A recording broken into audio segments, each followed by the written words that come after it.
안녕하세요. 전류에 의한 자기작용 첫 번째 시간입니다.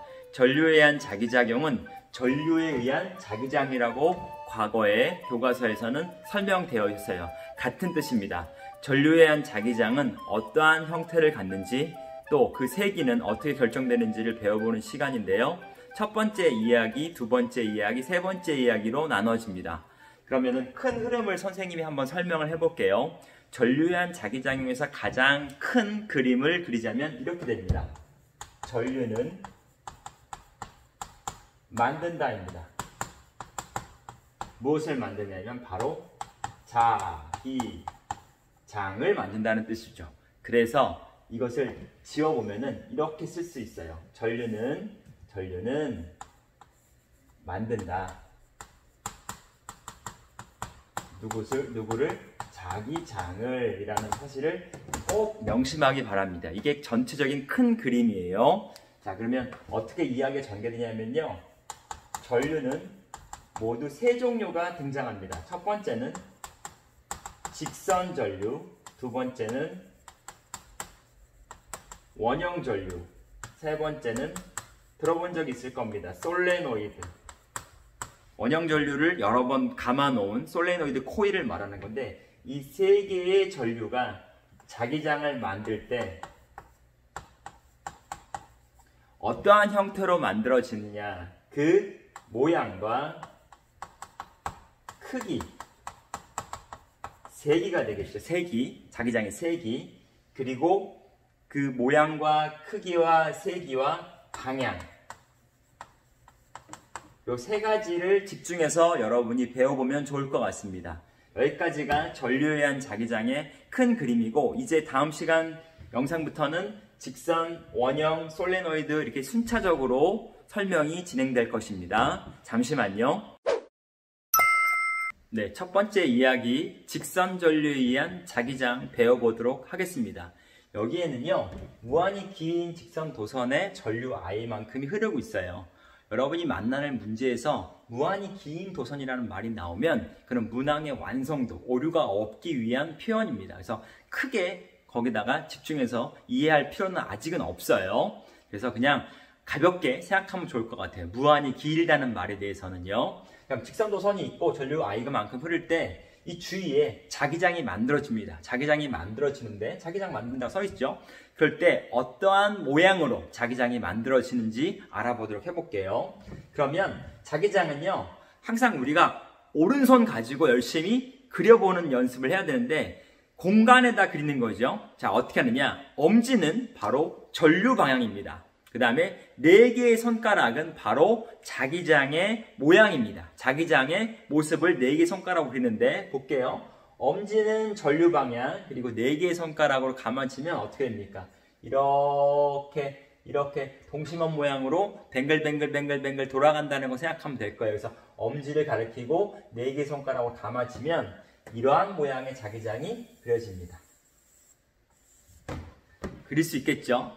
그리고 그러면 여기는 안 만들어지느냐? 만들어져요. 왜 안 만들어지겠습니까? 만들어집니다. 여기도 만들어져요. 하지만 우리가 관심을 갖고 있는 영역은 적어도 여기에 한다라고만 그린 것 뿐입니다. 밑에도 자기장 만들어지고 위에도 자기장 만들어집니다. 자, 그 다음에 동시원 모양의 자기장이 만들어지면 방향은 어떻게 볼까요? 감아져서 들어가서 나오는 방향, 감아서 들어가면서 나오는 방향이기 때문에 여기서는 자기장이 들어가는 방향, 여기서는 나오는 방향이라고 생각하면 좋을 것 같아요. 자, 그 다음에 그럼 자기장의 세기는 그러면 모든 점에 여기든 모두 같으냐? 아닙니다. 다릅니다. 자기장의 세기는요, 직선 도선으로부터 기준점으로부터 멀어지면 멀어질수록 자기장의 세기는 약해집니다. 그것을 어떻게 표현하느냐? 한번 직선을 한번 그려볼게요. 이런 식으로 직선을 그려보면은 여기가 타겟이 되고 총 3등분을 해볼게요. 3등분. 그래서 거리를 각각 여기다가 R, 그 다음에 2R, 그 다음에 3R이라고 해볼게요. 그 위치가 자기장의 영역에서 직선으로 떨어진 거리가 R, 2R, 3R의 위치에서의 자기장의 세기를 한번 얘기해 볼게요. 그러면 이렇게 정의가 됩니다. 교과서에는 선생님이 쓰는 수식이 나와 있지 않지만 수식으로 간결하게 이해하면 굉장히 큰 도움이 된답니다. 한번 적어볼게요. 자기장의 세기를요, B라고 표현합니다.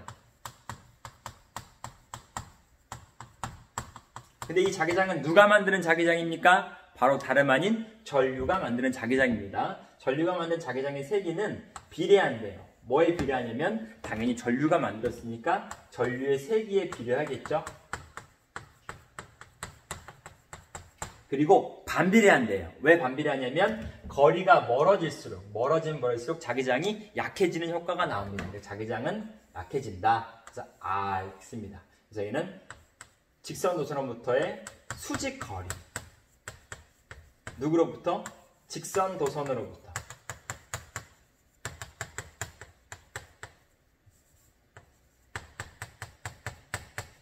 직선도로부터 수직거리 아래 반비례한다라고 보면 되겠습니다. 그래서 가장 자기장의 세기가 약한 곳은 R이 아니라 3R이 되겠고 가장 자기장이 센 곳은 R이 되겠죠. 그 다음 자기장의 방향 아까 좀 하다 말았는데 마무리 지어볼게요.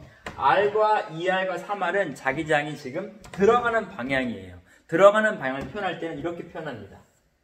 자기장이 들어간다는 것은 X로 표현합니다.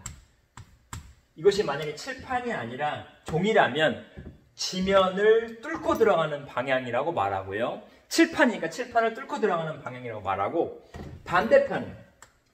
반대편에서도 R', 2R', 3R' 있겠죠? 그 세 개의 지점에서는 자기장의 방향을 그려봐라. 그러면 어떻게 될까요? 자기장이 들어가서 나오겠죠. 들어가서 나오는 구조. 그래서 여기는 자기장을 그릴 때 점을 찍습니다. 점을. 나온다라는 의미로 그릴 때는 점을 찍어서 표현한답니다. 자, 여기까지가 직선전류에 의한 자기장의 세기고요. 다시 한번 복습하자면 자기장의 세기는 누구에 의해서 결정되느냐? 전류의 세기에 비례하고 수직거리, 직선도로부터 수직거리에 반비례한다라는 겁니다. R제곱 아니에요. 그래서 가장 자기장이 센 곳은 R이 될 것이고 또 R' 위치가 될 것이고 가장 자기장이 약한 곳은 3R이 되겠습니다. 여기까지가 직선전류에 의한 자기장 설명입니다. 두 번째, 원형전류에 의한 자기장을 배워보도록 하겠습니다. 만약에요, 직선전류가 이렇게 있는데 직선전류를 이런 식으로 구부려놨다고 생각해 볼게요. 자, 그려보겠습니다. 이런 식으로 구부려놨다고 볼게요. 전류는 I만큼 흐릅니다. 그렇다면 커브의 안쪽과 바깥쪽의 자기장에 대해서 한번 설명해 보시오라고 한다면 여러분들은 당연히 오른손을 들고서 엄지 전류 I를 가리키고 감아지겠죠. 감아지겠죠. 그럼 어떻게 이룰 수 있을까요? 자기장은 들어가서 나옵니다. 자기장은 들어가서 나옵니다. 자기장은 들어가서 나옵니다 라고 쓸 수 있겠죠? 그럼 얘를요 조금 더 구부려서 이런 식으로 해볼게요. 전류 I만큼 흐르는데 좀 더 구부려 볼게요. 그러면 자기장을 그려보시오 라고 한다면 이렇게 할 수 있을까요? 이렇게 할 수 있지 않을까요? 자기장이 들어갑니다. 자기장이 들어갑니다. 자기장이 들어갑니다. 곡선의 안쪽은 자기장이 들어간다라고 표현을 하고 또 곡선의 바깥쪽은 자기장이 나옵니다 라고 쓸 수 있겠죠. 그래서 자기장이 들어가서 나오고 들어가서 나오고 들어가서 나오고 들어가서 나오는 식으로 그림을 그릴 수 있겠죠. 그래서 원은 아니지만 원의 내부는 몽땅 자기장이 들어가는 방향, 바깥쪽은 자기장이 나오는 방향이라고 그릴 수 있겠죠. 그러면 계속 이와 같은 방식으로 하게 되면 어떻게 되느냐? 원을 한번 그려볼게요. 온전한 원을 그려볼게요. 온전한 원을 한번 싹 그려서 무한히 돌고 도는 전류, 원형 전류를 상상해 보도록 하겠습니다. 돌고 도는 계속 도는 원형 전류입니다. 그러면 전류가 똑같이 I만큼 흐르려고 그랬을 때 계속 손을 따라가 볼게요. 엄지를 따라가면은 원의 안쪽은 전부 들어가는 자기장이 나오겠죠? 들어가는 자기장? 그렇죠? 들어가는 자기장이니까 우리는 표현할 때 어떻게 씁니까? X를 쓰나요? 점을 쓰나요? 그렇죠. 들어가는 자기장은 X입니다. 그럼 여기도 X, X, X, X, X 다 들어가는 자기장입니다 라고 표현하면 되고 나오는 자기장은 바깥은 전부 나오는 자기장이니까 이렇게 쓰면 되겠죠. 하지만 여러분, 이렇게 수많은 자기장들 중에서 우리가 관심을 갖고 봐야 될 자기장이 있어요. 그 자기장은 바로 무엇이냐면 원의 중심에 있는 이 자기장만이 우리의 관심 대상이고, 원형전류에 의한 자기장의 정의는 이 가운데 있는 자기장을 말하는 것입니다. 그럼 가운데 있는 자기장만 남겨두고 다 지워볼게요. 가운데 있는 자기장만 남기고 다 지워봐라. 다시 한번 그림을 그려보았습니다. 그럼 원형전류 중심을 만드는 자기장, 원형전류 중심 위한 자기장인데, 자, 얘를 이런 식으로 수평선을 하나 그려봤어요. 지름을 그려본다고 보면 좋을 것 같아요. 그러면은 만약 어떠한 원이 지름이 클 수도 있고 작을 수도 있겠죠. 그렇다면 과연 직선 전류에 의한 자기장, 두 번째 이야기인 원형 전류에 의한 자기장에서 요 반지름 R과 자기장의 세기와의 관계를 우리는 수식으로 설명할 수 있습니다. 그래서 하나만 더 그리자면은요, 만약에 어떠한 자기장을 만들면 여기 똑같이 전류가 흘러요. 그런데 여기는 반지름이, 여기는 지금보다 작습니다. 더 작은 반지름을 가질 수 있겠죠.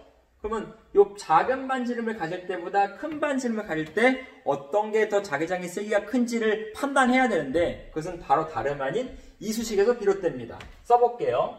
자기장의 세기는, 여기 자기장의 세기란 쓰지 않을게요. 자기장의 세기라고 B를 보는 순간 알아야 됩니다. 비례하는데 전류의 세기에 비례하고 반지름의 크기에 반비례한다라는 겁니다. 이것은 수직거리가 아니라 반지름이 돼요. 반지름.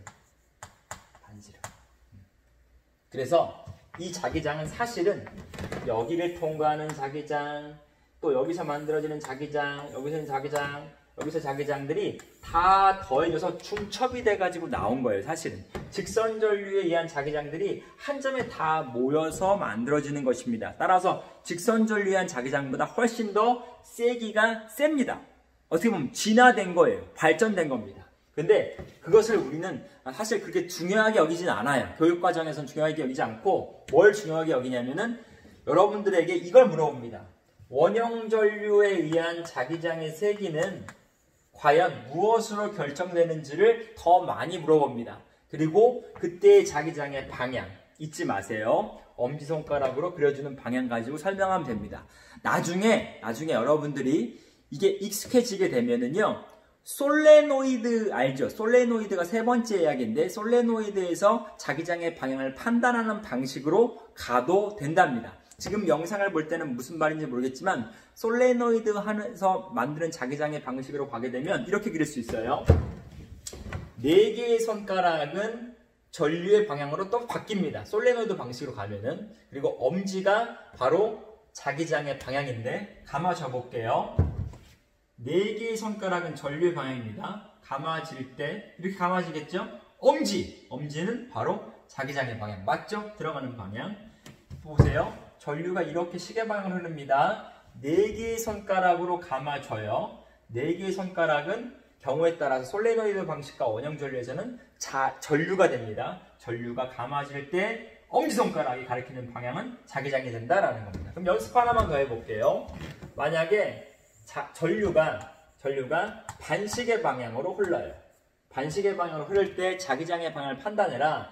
그러면 지금 이 그림과 반대의 방향으로 전류가 흐릅니다. 그럼 4개의 손가락은 어떠한 방향이냐면 전류라고 그랬어요. 경우에 따라 다릅니다. 자, 그러면 솔레노이드 방식으로 가는 거예요. 감아주세요. 감아지면 이렇게 감아지겠죠? 철봉에 손잡이 감듯이. 그때 엄지는 바로 자기장의 방향이 됩니다. 그러면은 여기다가 점을 딱 그래주고 자기장 해주면 되겠죠. 여기도 자기장 해주면 되겠죠.